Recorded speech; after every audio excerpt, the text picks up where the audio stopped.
All right. Boker Tov and Chanukah Sameach to all of you who are tuning in to our weekly shir on Sefer Yehoshua. We are glad to see you and hope that at this time of Hanukkah, of joy and light, that you are enjoying your children, your grandchildren, your friends and family.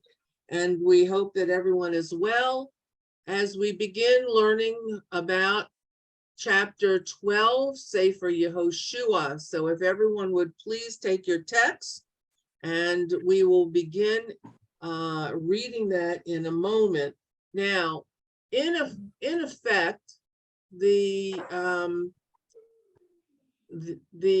chapter 12 is, we left chapter 11 where we finished the war in the north, and we come to the end of chapter 11, and it said, and the land knew war no more. So we're very happy that at this point we are really finished with what it seems is the conquest of Canaan. And as it becomes Eretz Yisrael. Now I'm stuttering here because I'm having a little bit of technical difficulty because I want to share some things with you. Hold on a second. Just give me a second here. Okay, so what, with chapter 12, we effectively begin a summary, basically, of the previous 11 chapters. Yehoshua recounts the impressive, very impressive Israelite victory over the Amorite kings of Sihon and Og before they crossed over into the Canaan over the Jordan. Then after Sihon and Og on the Trans-Jordan side of the river, they defeated the inhabitants of Jericho. They go on to the people of Ai, etc., etc. Now the chapter 12 recounts and goes on to really enumerate the 31, I would say, city-states, the king, I don't call them kingdoms, but they're city-states within Canaan that were deposed by Yehoshua and Bnei Yisrael. And it talks about how they became the first, the Israelites became the first to conquer the central hill country. They go into the southern plateau. We've seen all this on the map. And then it goes into the foothills of what we know as Israel. And finally, the northern kings, the north, where the kings are all banding together and working together to defeat Bnei Yisrael. What are you doing? Okay, can somebody mute themselves? Sorry. Okay. Now, in this particular chapter of chapter 12 of Sefer Yehoshua, we find something very, very interesting, which we have come across before. However, Yehoshua, in writing down all of the conquests of Bnei Yisrael, creates what is called a biblical song. And a biblical song is a particular part of the Torah or Tanakh, in which It is something majorly historical that affects the world as well as the Jewish people. In Judaism, there are 10 noted songs. These songs we're going to talk about today, because when I read this chapter of Yehoshua, I thought it was extremely interesting and very important the way that it was written in the original text. Now, most of us have our text in a book, and it is not written the way it appears in the original text. But we're going to see how it looks, and we're going to discuss it. So that's a quick overview of the chapter. If you would please turn to chapter 12 in Sefer Yehoshua, verse 1. I'd like, Xenia, would you read for us, please? And I'll stop you. I'll stop you when it's time to stop. Okay. Does everybody have that? Okay, go ahead. The following are the local kings whom the Israelites defeated and whose territories they took possession of. East of the Jordan, from the Wadi Arnon to Mount Hermon, including the eastern half of the Arabah. King Sihon of the Amorites, who resided in Heshbon and ruled over part of Gilad, from Aror on the bank of the Wadi Arnon and the Wadi proper up to the Wadi Yabuk and the borders of the Ammonites, and over the eastern Arabah up to the Sea of Chinnereth, and southward by way. That's the Kinneret. Kinneret. Okay. And southward by way of Beth Yeshimoth at the foot of the slopes of Pisgah on the east, down to the Sea of the Arabah, that is the Dead Sea. Also the territory of King Og of Bashan, one of the last of the Rephaim, who resided in Ashtaroth, and is that Ataroth, or we don't know. Go ahead. Yeah, Right. Ashtaroth and Edrei, and ruled over Mount Hermon. Zalcha and all of the Bashan up to the border of the Jezreelites and the Maccaiathites is also over part of Gilead, down to the border of King Sihon of Heshbon. These were vanquished. Sihon, sorry.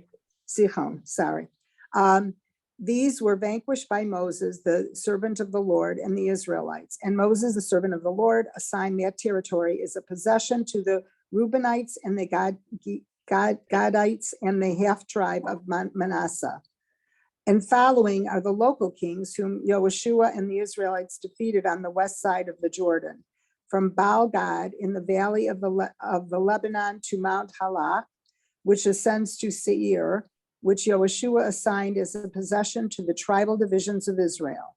In the hill country, in the lowlands, in the Arabah, in the slopes, in the wilderness, and in the Negeb, in the land of the Hittites, the Amorites, the Canaanites, the Perizzites, the Hittites, and the Jebusites. They were the king of Jericho, the king of Ai near Bethel, the king of Jerusalem, the king of Hebron, the king of Jarmuth, the king of Lachish, the king of Eglon, the king of Gezer, the king of Debir, the king of Gader, the king of Harmah. Wait, gotta turn the page, sorry.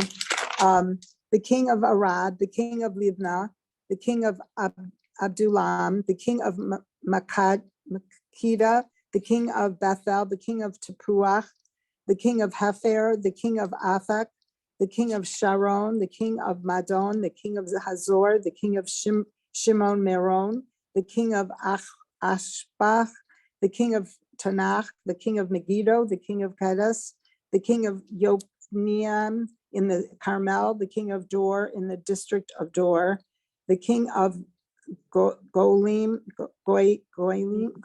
in Gilgal, the king of Tirsa. Total number of kings, 31. Okay, now, Wow. let me ask you a question. In your text, you read it Mhm. as it was written in English?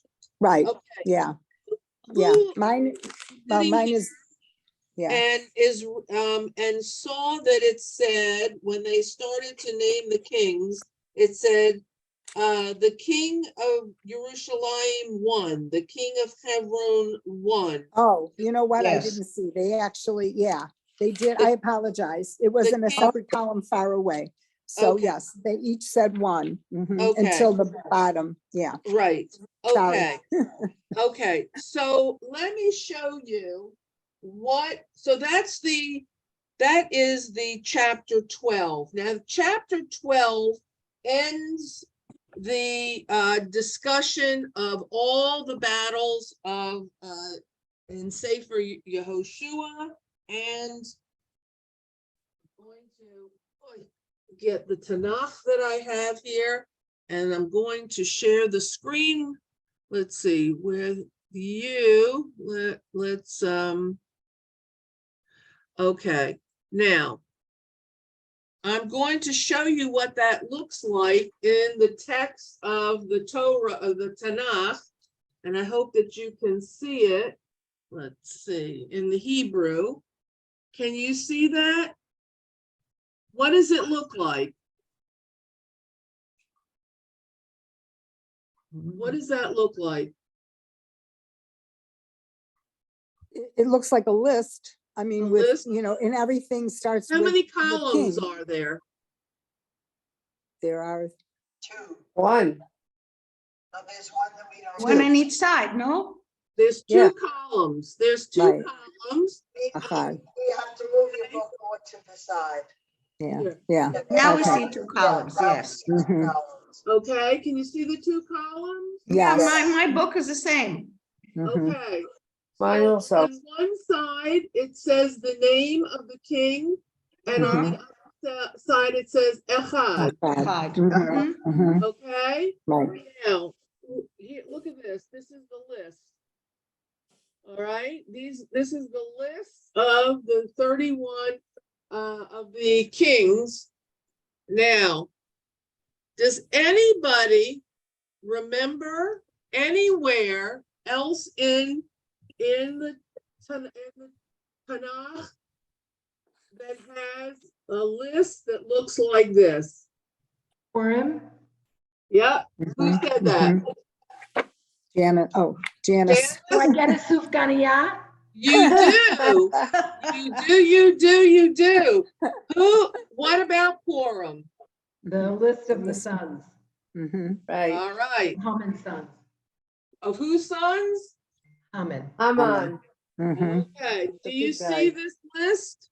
Can you see that? Mhm. That's the list of Haman's son. There's 11 lines. He has 10 sons in Haman. Okay, can you see that? The list, 2 columns, 1 on each side of the page. You see that? Okay. There is a reason for the way that that is written. We're going to learn about songs. Now, I'm going to show you another song of the Tanakh, and this one is in the Torah. This is Oz Yashir, I believe. Okay, now I'm going to show it to you, and I'm sure that you're going to say that, oh, that looks familiar. Can you see this? Look in the bottom down here where my finger is. That's another song. What does that look like? Does it look different than the songs that we've just seen? It's 3 columns. It's 3 Is it- columns. Is it a column or is it something else? What does it look like? It's 3 and then 2. And then what else? Continue. There's one column on either side, and then there's the one, then there's the three with one in the middle. Okay. When you build a building and you use bricks, how do you do that? Do you put them one on top of another to make a column? No, Or do you do this? you do this. Okay, what would seem to be the most sturdy of buildings? Something built like this with brick that looks like a brick wall, or something that looks like two columns? Brick What- wall. I would Because say it's, a brick wall, because yeah. they're overlapping. Al- They're alternating. alternating, Yeah. Yeah. mhm. Okay, now, But, there's no but, okay, I was waiting for a but. there's no but. Good. Okay, when this was written, when the songs were written, they were written either in columns, two columns, like I showed you, the kings of the text of Yehoshua, or they were written like the sons of Haman, again, the two columns, or they were written like bricks. Now, in a song, a shir, that is written like a brick wall with alternating bricks, a brick, a brick, a brick in between, a brick, a brick, a brick in between, that says that that's something sturdy, something to be reckoned with, something important that we hope will last forever. Okay, When something is written in columns, one on top of another, and no other format except a column, that indicates that the hope is that the column will become unsturdy and will topple over and be destroyed forever. hmm, So the only two that are written like that are in Megillat Esther, which are the sons of Sons of- Haman, and the kings of Canaan. Now, those two historical events are things that the Bnei Israel don't ever want to happen again. And so written in two columns, they hope that once they have toppled over, they have fallen, they have been killed, that defeated, that they will never rise up again. mhm. In the other songs of the Tanakh, they are written as if they are brick walls, and they are sturdy, and they are connected, and they are made to last forever. Mhm.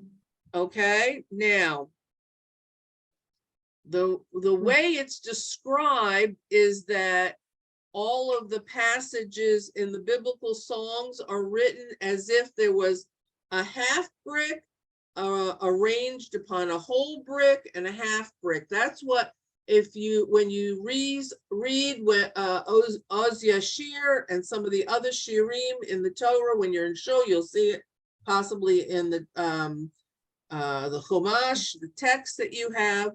That is the special way that it is written in the Torah. Now, some of Rhonda, can I ask a question? sure. Who decided how it's going to be written? Hashem? Good question. Because Hashem dictated everything to Moshe, right? Right, that's right. Well, everything in the Chumash he dictated, and so consequently, that's the way it was written. However, for Megillat Esther, they copied that So from Sefer Yehoshua, Ah, so that it would give over the same meaning. Sefer Yehoshua is written by Yehoshua, and the Megillat Esther is written by Mordechai and Esther.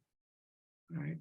Right. Okay, so let's go. So now what I'd like to do, because we're in Sefer Yehoshua, and that those columns of the kings that were destroyed were written as if it were a shir, a song, I'd like to just go on a tangent with you for a minute, because I thought it was very, very interesting what the songs, the shirot of Bnei Yisrael of the world actually are, and what they represent.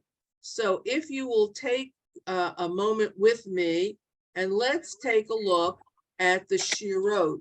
The shirot, there are 10. There are 10 very special shirot that marks historical events in Jewish history and the history of the world. These 10 shirot are melodies, are not just mere melodies, but they sing of an important event that took place with the help of Hashem, and they talk about the importance and significance of what it meant to Bnei Yisrael. So I'm going. Rhonda, can I ask you a question? Excuse Sure, me. sure. What is the word shirot? I was going to ask that question. Not shirim, but shirot. That's feminine. Yes, they are. That's Shira, correct. shirot. That's right. They're That's still shirim. well, they're called the 10 shirot. Why it's not shirim? I It's can't. shir and What? shira shirim, as far as I know. This is No, what shira, shirot. this is what it's written Shira as. is poetry. Right. These So are poetry songs. is single. Okay, a shira is single. She wrote, according to the text that I found these, and it was written this way in several areas. She wrote the poetry of the Torah. Thank you. I can't give you. Never heard that word before, but thank you. I will find out for you, for all of us. Now, I'm going to share the screen with you. Hold on. Now, can you see this? Mm-hmm. Yes. Okay. The reason that I thought it was important to go off on this tangent of shirot, and I'm going to find out why it's not shirim, is because there is a song of Yehoshua in this particular list of shirot. Now, you can see here, it says the historical order that these things happened, then the name of the shir, and then we're going to see what it actually was, what it's called, and where it's located. Okay, so let's just take a look at this together. The first one, the first shir, is Mizmor Shir L'Yom HaShabbat. Shabbat. And that was, Zmira, you want to read that? What does it say here? A song for the Shabbat day in Hebrew. This is the song that Adam sang after creation was completed. And where is that And there it located? says it's Psalm 92. Correct. So it's included in Tehillim. That shir Right. Mizmor L'Shabbat. We hear it all the time. Okay. The Mhm. second shir, you want to read that? Shira Shel Yam or Shirat Hayam, the song of the sea in Hebrew. This song is sung by the Hebrews following the drowning of the Egyptian army in the Sea of Reeds or the Red Sea, and the saving of the Hebrews from returning to slavery in Egypt. And Okay. that's in Exodus 14:30 to 15:19.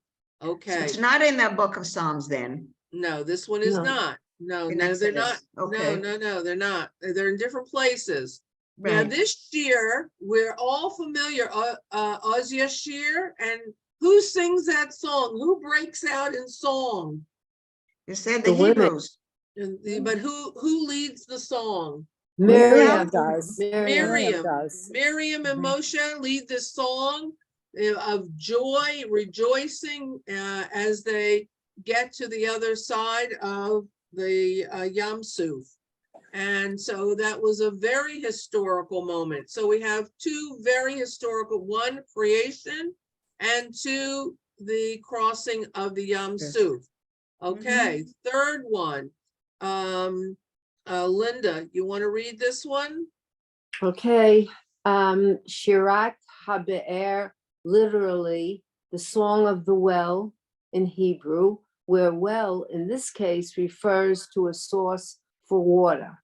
When the Israelites crossed the Ammon River and reached Be'er, where God said to Moshe, gather the people and I will give them water. Then Israel sang this song. Arise, O well, and announce it. The well that was dug by the princes, that the nobles of the people excavated through a lawgiver with their staff, and from the desert a gift. And that's, I can't see the top. It's In Bamidbar, chapter 21, verses 16 to Okay. 18. Now that's a very short song, and Right. so it is not written as if they were bricks, because it's so short. However, Oz Yashir it's much longer. Now, here we come to another one. This one is called Rivka. Can you read that for us? Ha'azinu. Hazinu. Both owners, but I think Dudu's Okay. the big owner. He's the more nicer dressed guy. I think he's not Russian or Caucasian, but he has haircuts. Both got hair the same spot. Can someone mute But themselves? less hyperactive. He's Hello? more precise. Who's the Hello? man Well, I'll say- talking? He's not too busy. Now they're never busy. I was gonna go up. I think it's truly speaking because Yeah, the this time Rivka's of got day, she's earphones. very Yeah, it's say, well, it might be. No, people Does are anyone like know who that taking their is? kids out, doing this, doing that. Hello? I think it's truly because he came on when Rivka unmuted herself, but she's got earphones. Rivka? Rivka? I think. Can't hear you. Rivka? We can't hear you, Rivka. Okay, Cynthia, can you read this for us? Chazinu. Ha'azinu, to hear or to listen in Hebrew. In Parashat Ha'azinu, the word Ha'azinu, generally translated as listen or hear, literally means to give ear in Hebrew and understand what is being said to oneself. In the case of the song Ha'azinu, this means that the Hebrew Jewish people must actively hear or listen to the message that is being said to them by Moses so that they will be able to pass this message down to future generations. Therefore, Ha'azinu was not sung by the Hebrews, but sung to the Hebrews by Moses so that they would hear and listen to what was sung to them. Ha'azinu was sung to the Hebrews by Moses prior to his death and at the conclusion of the Hebrews' 40-year wanderings in the Sinai desert. The song was sung by Moses to help assure the spiritual future of the Hebrews and included words of warning, of instruction, and of hope, and reaffirms God's care and love of the Hebrews to the Hebrews in all circumstances. Ha'azinu reflects the vicissitudes of the present and future destiny of Israel, the ups and downs, the rises and the declines. It is not a testimony to the past, but rather a warning for the present and the future. It was a testimony to the past. It was sung to the people who were already born into physical freedom. So there was no need for the Hebrews to suddenly rejoice in song. as at the Sea of Reeds, but Mhm. rather to listen and to hear Moshe. In contrast, the Shirat Hayam, or Song of the Sea, sung a little over 40 years earlier by Moses and his sister Miriam at the Sea of Reeds, was sung as an instantaneous outburst of joy at the realization of the Hebrews' freedom after the miraculous event at the Sea of Reeds or Red Sea. Okay, thank you. Now, as we know, Hazinu is the song that is sung at the end of Moses' life, and it's the retelling of the Torah to the second generation of Bnei Israel who have been born in the desert and who are going to be entering into Canaan.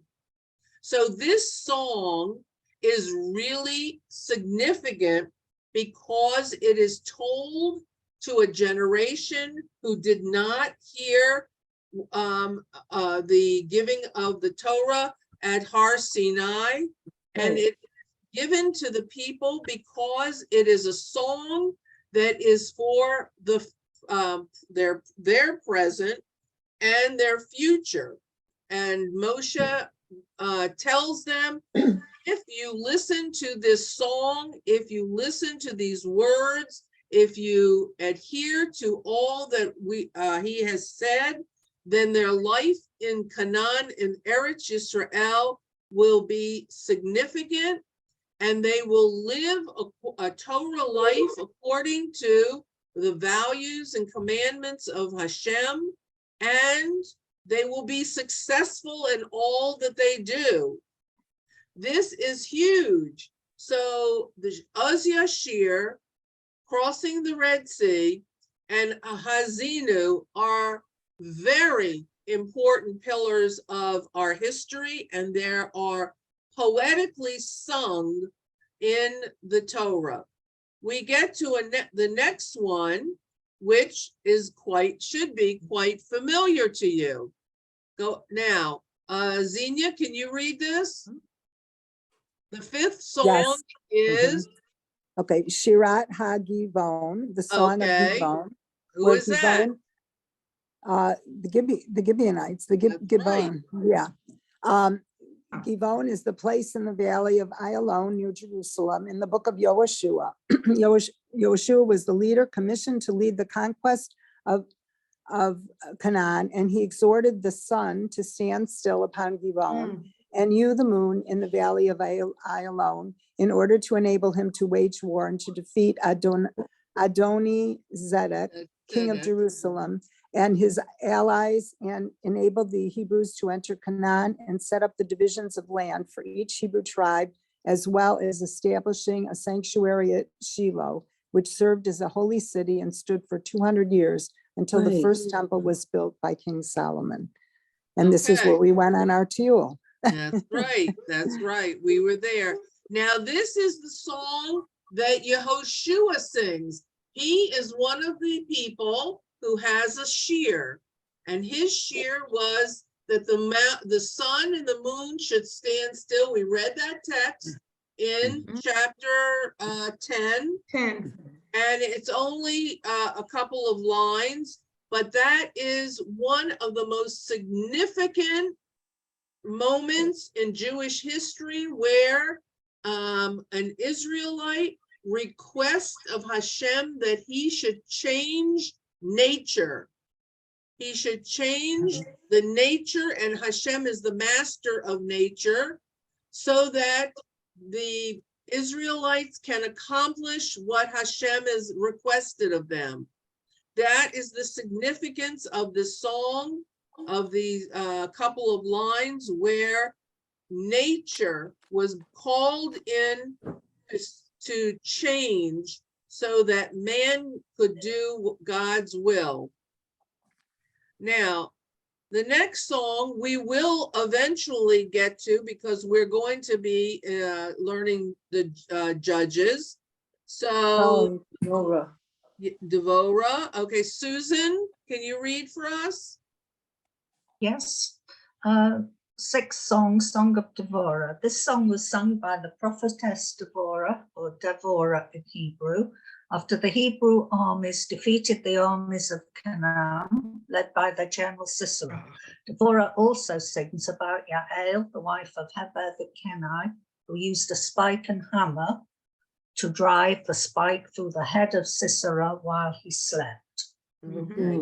Yay. And it's from Judges. Right. 4, Okay. 5, 5, 3, 1.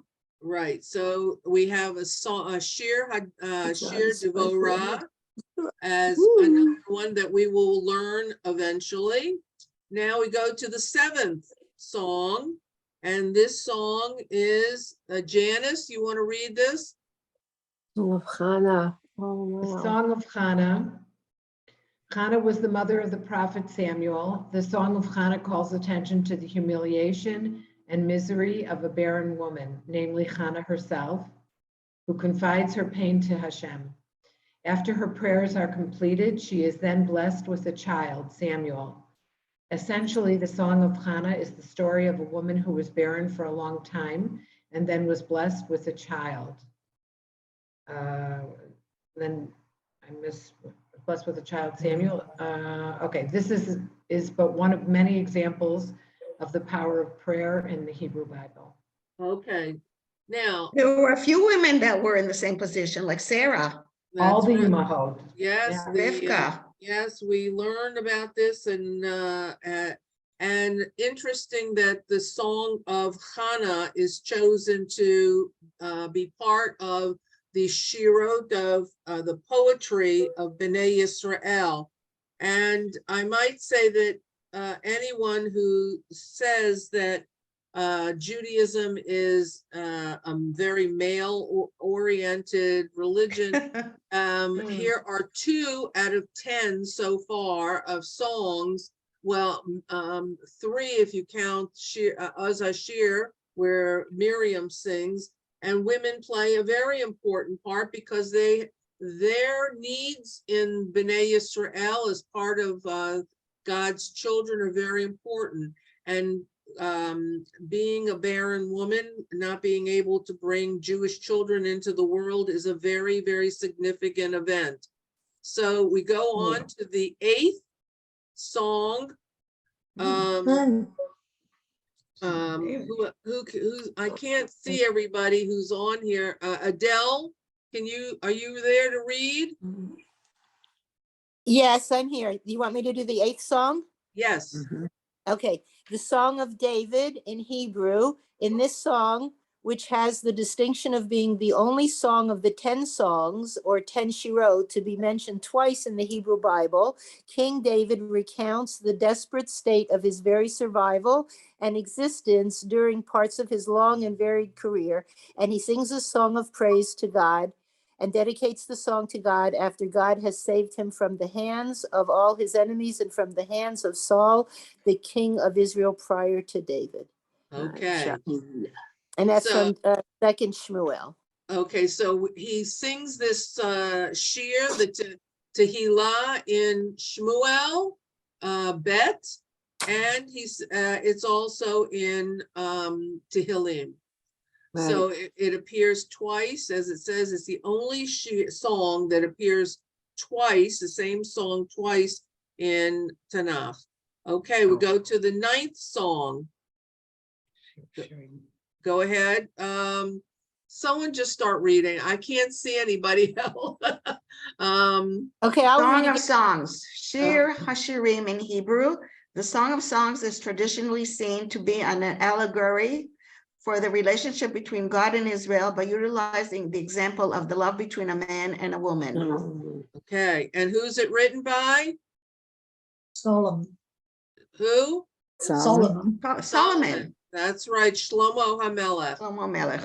That's right. So that's the 9th song. Anybody want to take a stab at the 10th song?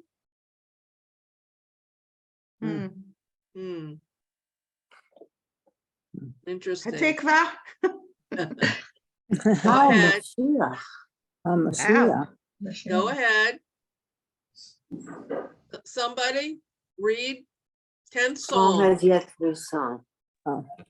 Song of Mashiach or Song of the Messiah. This song has yet to be sung. It will be sung during the times of Mashiach after Mashiach appears on earth. There And you this go. is talked Wow. about in Isaiah 9, 2-7, and Right. 26.1. Verse. Okay, verse 1. Okay, so this 10th song is yet to be written. But it for sure will be written as a brick on top of sturdy bricks and not in columns. And I thought that this right here was a beautiful saying.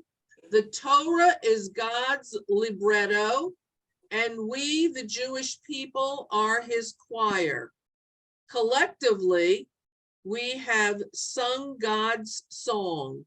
We are the performers of his choral symphony. Very nicely said. Wow.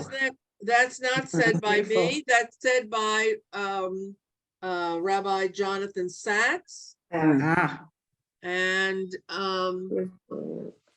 now let's see, okay, Rhonda, Thank you. can I say Yes. something? yes, You very often share the most wonderful items Yeah. during the Zoom. Now, when we sat in person, we would get handouts. right. I- See these once and off they go. Is it possible for you after each lesson, after each class, to share those items with us so that we can review them at our leisure and keep them if we wish? Sure, absolutely. Request goes back about 2 years. don't hold your was breath, just gonna- Cynthia. I was just gonna say that. I can't believe, Cynthia, you came up with that. I would love it on a piece of, see it and look at it. Okay, I'll send It'll that be out. amazing. I'll send it out. I would particularly be most appreciative of all the maps that you have sent us over the time. They have been phenomenal and the most incredible way of learning our land and understanding our ancestors, how they went from one place to another. It's And you can really put it something together else. I mean, in a- we're people that even today we're moving all over the world, and we know where our ancestors came from, Russia or Poland or Germany or wherever. So they wandered the earth, but we've all eventually landed up here, and I think it would be so much more meaningful if you could.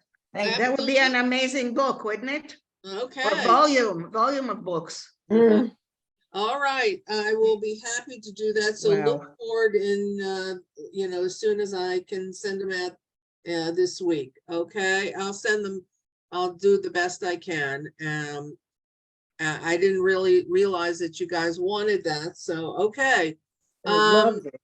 All right, thank you. Good. So these Rabbi Sachs makes some very, very interesting observations about these shirot that are sung throughout the times of our history. And what he does is he talks about that throughout the period of the Chumash, the 5 books of Moses, that we are told that by Moshe himself, now, therefore, Moshe says, write down for yourself this song and teach it to the people of Israel.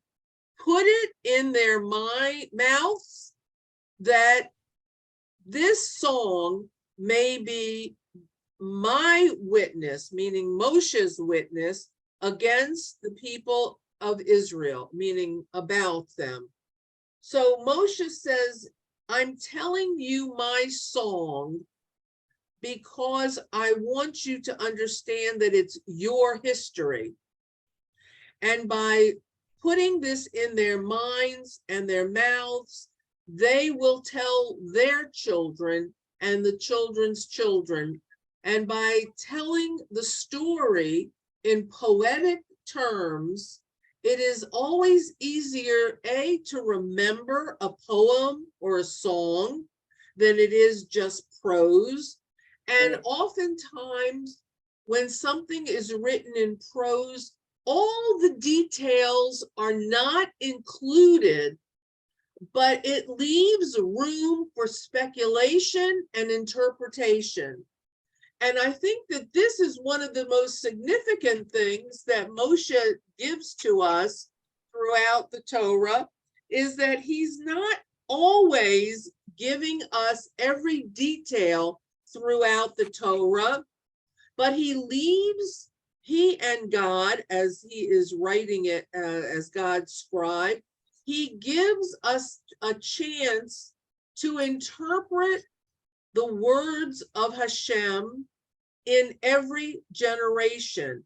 And as we know, every generation is different, which gives us time and gives us a reason to add to the commentary of generation after generation after generation. So it is very important that we remember that there are words of the Torah written in prose, and there are poetry throughout the Torah that are given to us to literally sing to the next generation. So I felt it was very important that we learn about these shirim, because one of the singers of the shir is Yehoshua. Right. And because Yehoshua is considered one of the singers, that's what we're learning, it is important to realize how significant he is in giving over to us some very, very powerful words. Now, I have mentioned time and again that I believe that the book of Yehoshua is a mini book of the Torah and Moshe Rabbeinu. I have said this before, that there are so many correlations between the 5 books of Moses, the Chumash, and the Sefer Yehoshua in so many ways. And here again, we hear that Moshe Rabbeinu sings a song, as does Yehoshua. Although Moshe Rabbeinu's song is quite lengthy and quite significant, so too is the song that Yehoshua sings. While it's not lengthy, it is extremely powerful and shows a relationship that he has with Hashem and Bnei Yisrael. Now, having said all this, the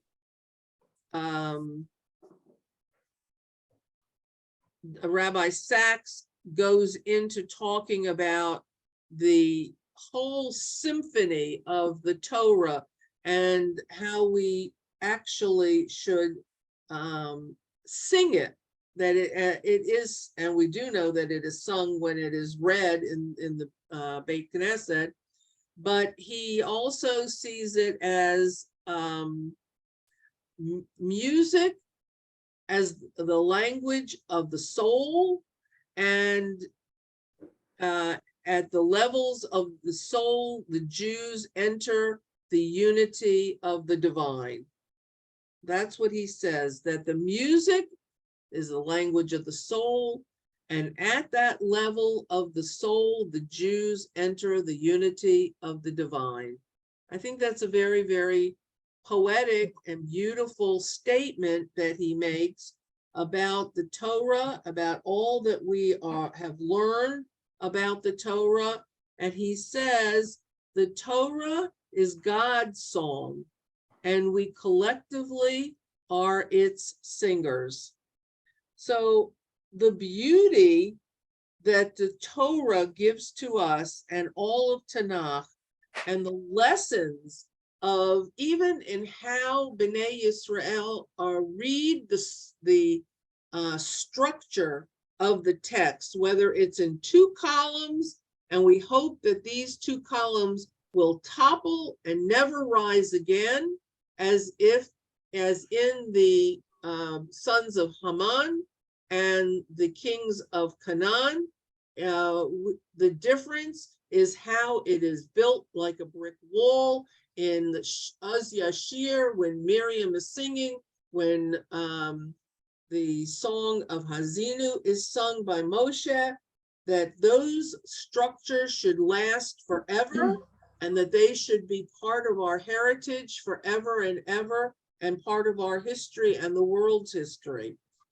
So this short chapter of Sefer Yehoshua, while it just describes to us the names and places of the kings or those who are the heads of the city-states of Canaan, in Canaan, no longer are in power. They are no longer there. One quick thing that I do want to say, when I was reading different commentary about this history of the battles of Yehoshua, it said in many people who are commenting nowadays and in the past, I would say century or so, maybe even couple centuries, have commented on how a divine people like Bnei Yisrael could have, as they put it, slaughtered so many people to take over a land. And when it was the only way to get it. It was truly the way to get it.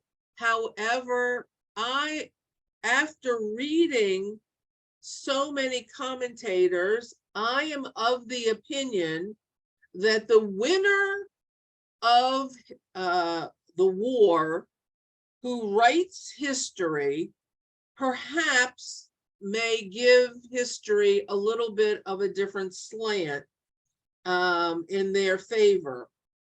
I don't believe that every man, woman, and child, even though it does say that no one was left, I don't believe that they were completely slaughtered. And I'll tell you why I say that.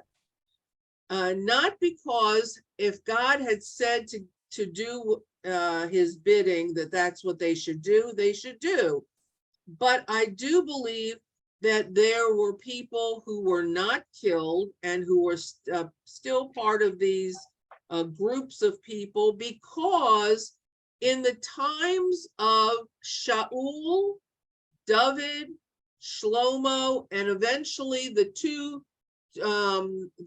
nations of Israel and Judah, we find that the people of Israel often go to war with these same named people.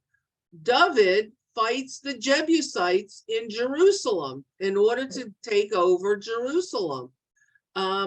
Many times we see in the various in Kings that the Amorites, the Gibeonites, the Perizzites, the Ammonites, the Philistines, all the Perizzites, etc., are still there.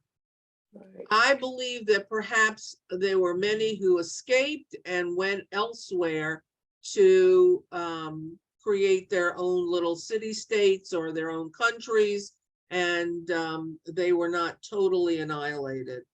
Having said that, we will go next week into chapter 13, where we will read how Yehoshua is now going to divide up the land amongst the tribes of Israel and how he makes these decisions.